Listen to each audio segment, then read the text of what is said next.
안녕하십니까. 광주 전남권 뉴스입니다.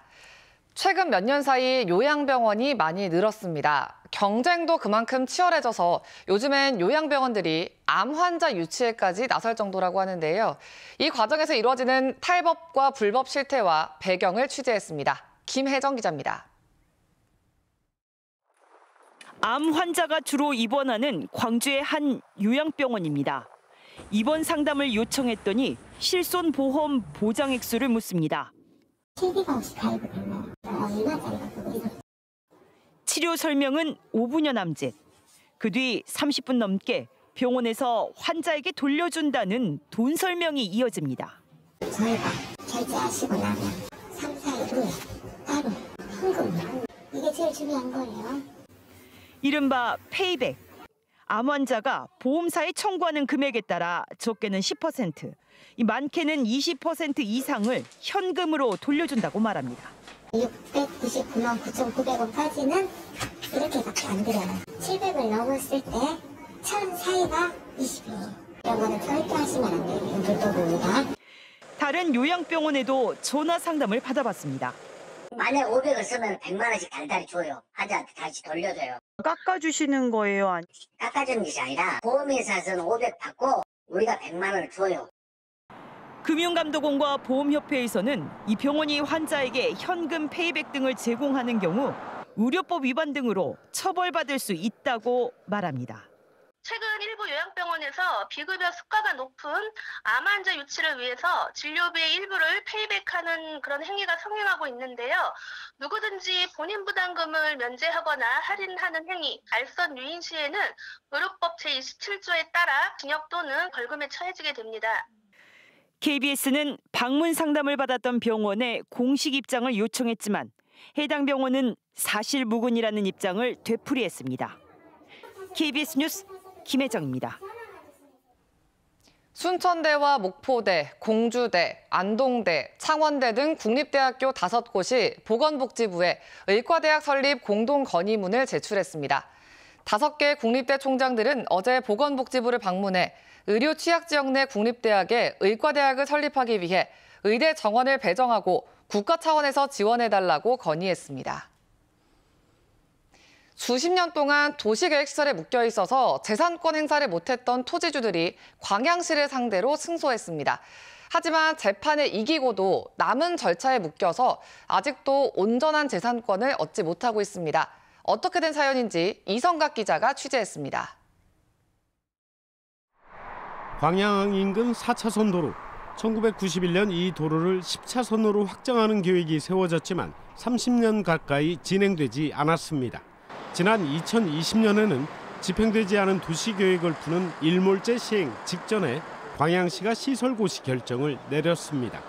또다시 도시계획에 묶이게 된 겁니다. 집행할 능력도 없고 예산도 없고 더 이상 국민의 재산권을 제한하고 의무로 보관 행위는 위법 부당하다고. 토지주들은 재산권 피해가 심하다며 소송을 제기했고 재판부는 구체적인 사업계획에 해당 토지가 포함되지 않고 계획상 현실적으로 시행하기에 충분치 않다며 토지주들의 손을 들어줍니다. 광양시가 상고를 포기하면서 도시계획은 효력을 잃게 됐지만 재판이 끝나고도 절차는 여전히 진행 중입니다. 이미 상실이 된 것이고요. 우리 시는 지금 나머지 다른 구간에 대해서도 그 실시계 변경인가 통해서 지금 정리를 할 계획입니다. 특히 재산권 행사를 위해 건축물 대장이 필요하지만 십수년 사용한 가설 건축물은 일반 건축물로 다시 인허가 절차를 받아야 할 처지입니다. 광양시에서 건축물 대장 작성도 안 하고 있고 토지 대장 변경도 안 하고 있고 행정 절차를 미행하고 있습니다. 이에 대해 광양시는 국토부 질의와 법률 자문 결과 도시계획이 실효됐다 해도 가설 건축물은 인허가 과정을 다시 밟아야 한다는 입장입니다. 재판 승소에도 불구하고 땅 주인들의 고통은 계속되고 있습니다. KBS 뉴스 이성각입니다. 포스코홀딩스 이사회가 서울 본사를 포항으로 이전하는 안을 의결하면서 광양 지역사회와 포스코의 상생협력 논의에 어떤 영향을 가져올지 관심이 쏠리고 있습니다.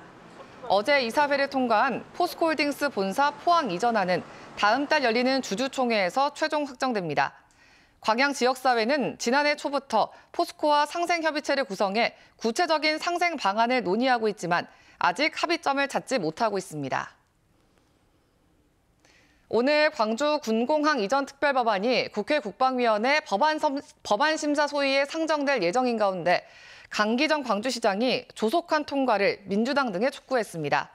강 시장은 어제 기자간담회를 열고 특별법안이 국방위 법안 심사를 통과해 군공항 이전이 민주당의 당론임을 확실히 보여주면 좋겠다고 밝혔습니다. 강 시장은 대구 경북 신공항 특별법안이 최근 국회 국토위 소위에서 통과되지 못함에 따라 쌍둥이 법인 광주 군공항 법안 역시 어려움이 예상된다면서도 여야가 이미 지난달 법안 처리에 합의한 만큼 빠른 추진을 기대한다고 덧붙였습니다. 광주은행이 금리 인상 바람을 타고 최근 2년 연속 사상 최대 실적을 올린 것으로 나타났습니다. 반면 사회공헌 활동에는 상대적으로 인색해 상생 경영은 외면하는 것 아니냐는 지적이 일고 있습니다. 김호 기자입니다. 대출금리는 올리고 예금금리는 내리고 은행권의 과도한 이자 장사에 최근 대통령까지 나서 경고를 보냈습니다. 통신 금융 분야는 공공재 성격이 강하고 과점 상태를 유지하고 있는 정부의 특허 사업입니다. 고통 분담에 자발적으로 참여할 필요가 있다고 생각합니다. 광주은행의 올 1월 기준 가계 예대금리 차는 5.11%포인트, 전북은행에 이어 지방은행 중 가장 높은 수준입니다. 광주은행은 상대적으로 금리가 높을 수밖에 없는 저신용자에 대한 대출에 적극적으로 나선 결과라고 해명했습니다. 광주은행의 가계대출 신규 취급분의 70%가 세이망 홀씨 그리고 고용금융대출로 이루어져 있습니다. 과도한 이자 장사라는 비판 속에 광주은행은 지난해 당기순이익이 2,581억 원으로 역대 최대 실적을 올렸습니다.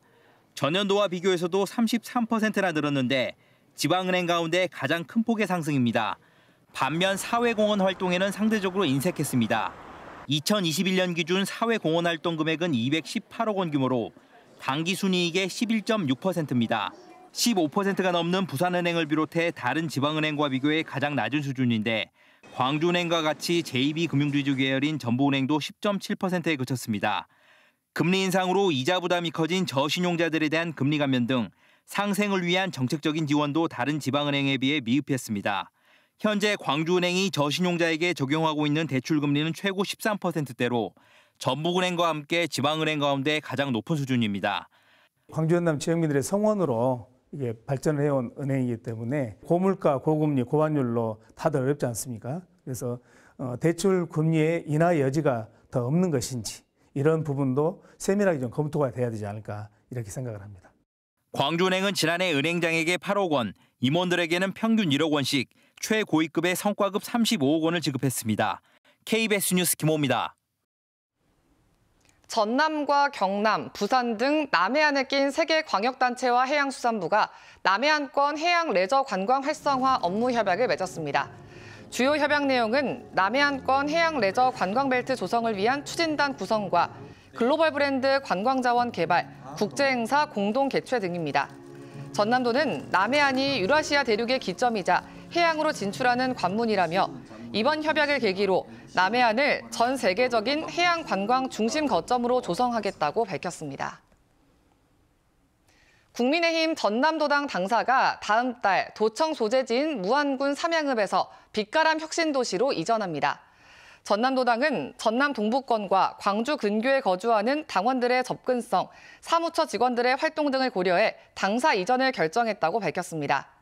전남도당은 다음 달 선출되는 신임 대표와 최고위원 등 지도부를 초청해 개소식을 할 예정이라며 당사 이전을 계기로 집권당에 걸맞은 기능과 역할을 충실히 해나가겠다고 밝혔습니다. 노관규 순천시장과 순천시 관계자들이 2023 순천만 국제정원박람회의 사후 활용 전략을 모색하기 위해 독일을 방문했습니다. 노 시장과 박람회 조직위원회 관계자 등 순천시 방문단은 오는 24일까지 5박 7일 일정으로 슈투트가르트와 마나임 등 독일의 주요 도시 5곳을 차례로 방문합니다. 순천시 방문단은 첫날 슈투트가르트에서 바람길을 통한 도심 녹지 연결 사례를 둘러본 데 이어 독일 연방 정원 박람회를 개최했던 마나임에서 춘천만 정원 박람회에 사후 활용 방안을 모색할 예정입니다.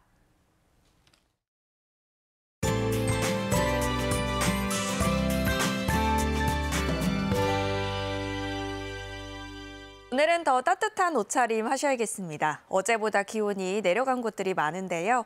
광주의 아침 최저 기온 영하 3.8도, 장성과 곡성 등 전남 내륙 지역은 영하 5도를 밑돌고 있습니다.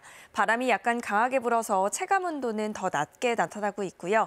낮 최고 기온도 어제보다 1에서 5도가량 낮아 낮에도 쌀쌀하겠습니다. 일부 전남 해안 지역에는 강풍주의보가 발효 중입니다. 오후까지 순간풍속, 초속 20m 이상의 매우 강한 바람 부는 곳들이 있으니까요. 안전사고에 각별히 유의하셔야겠습니다. 다음 자세한 지역별 날씨입니다. 오늘 대체로 맑겠습니다. 아침 기온은 장성 영하 6도, 나주 영하 5도 등으로 영하권 추위가 나타나고 있고요. 낮 최고 기온도 영광이 2도 등에 머물며 춥겠습니다. 여수의 낮 최고 기온 6도, 순천 7도로 예년 이맘때보다도 2에서 6도가량 낮겠습니다. 목포의 한낮 기온 3도, 영암 5도, 완도 6도에 머물겠고요. 신안을 비롯한 도서 지역은 2도에서 3도가 예상됩니다. 먼바다에는 풍랑주의보가 발효 중입니다. 오후까지 바람이 강하게 불고 물결이 최고 4m로 매우 높겠습니다. 내일 낮부터 다시 포근해지겠고요. 내일 밤부터 모레 새벽 사이에는 빗방울이 떨어지거나 눈이 조금 날리겠습니다. 날씨였습니다. 2월 21일 뉴스광장 마칩니다. 시청해주신 여러분 고맙습니다.